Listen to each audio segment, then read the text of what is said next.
Hello दोस्तों, स्वागत है आपका हिंदी साहित्य में। हिंदी साहित्य की संपूर्ण तैयारी के अंतर्गत अभी हम पढ़ेंगे रामधारी सिंह दिनकर को।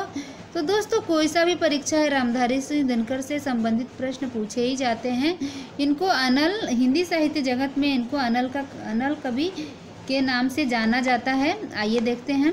जन्म हुआ 1908 में और मृत्यु हुई 1974 में। जन्म स्थान ग्राम सिमरिया, जिला मुंगेर, बिहार। आइए इनके रचनाओं को देखें। रेणुका 1935, हुंकार 1938, रसवंती 1940, द्वंद्व गीत 1940, सामधेनु 1946, धूपर धुआं 1951, इतिहास के आंसू 1951, नीलकुसुम 1954, कुरुक्षेत्र 1946, उर्वशी 1961 में लिखे थे दोस्तों। खंड काव्य है और इसके लिए इनको ज्ञानपीठ पुरस्कार मिला 1972 में। रश्मिरथी 1952 प्रबंध काव्य है दोस्तों। इस काव्य की विधा भी पूछ देते हैं तो आप याद रखिएगा। रश्मिरथी इनका प्रबंध काव्य है और समय है 1952। यशोधरा 1946, परशुराम की प्रतीक्षा 1963, हारे को हरिना 1970, दिल्ली संस्कृति के 4 अध्याय गद्य हैं। सीपी और शंख, वट पीपल संस्कृति के 4 अध्याय के लिए इन्हें साहित्य अकादमी पुरस्कार मिला है दोस्तों। इनकी एक डायरी है जिसका नाम है दिनकर की डायरी, उसको उन्होंने लिखा था 1973 ईस्वी में। तो दोस्तों, इतने सारी रचनाएं दिनकर की है। आप इसको ध्यान से पढ़िए ताकि क्रम से में लगाने के लिए आए तो कोई भी प्रश्न गलत ना हो। और देखिए, कुछ तथ्य हैं दोस्तों, इनके बारे में जानते हैं।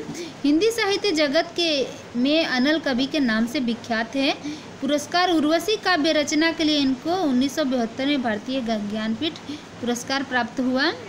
संस्कृति के 4 अध्याय रचना के लिए 1959 में साहित्य अकादमी पुरस्कार प्राप्त हुआ। इन्हें राष्ट्रीय जागरण तथा भारतीय संस्कृति का कवि माना जाता है। इनका कुरुक्षेत्र महाकाव्य द्वितीय विश्व युद्ध की विभीषिका पर से प्रेरित होकर रचा गया था। यह काव्य मूलतः महाभारत के भीष्म युधिष्ठिर संवाद पर आधारित है।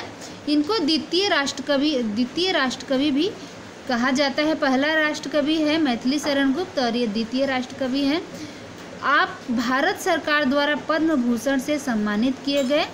विद्यार्थी जीवन में आर्थिक तंगी होते हुए भी दिनकर ने मैट्रिक की परीक्षा में हिंदी विषय में सर्वाधिक अंक प्राप्त कर भूदेव स्वर्ण पदक प्राप्त किया था। इनको भूदेव स्वर्ण पदक मिला था। क्यों मिला था दोस्तों?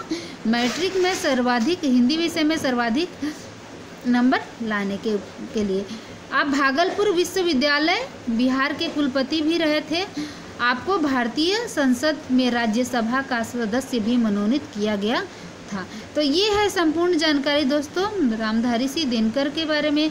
आशा है आपको वीडियो से लाभ मिलेगा। आप मेरी वीडियो को लाइक कीजिए, अपने दोस्तों के साथ शेयर कीजिए। थैंक यू दोस्तों मेरी वीडियो को देखने के लिए।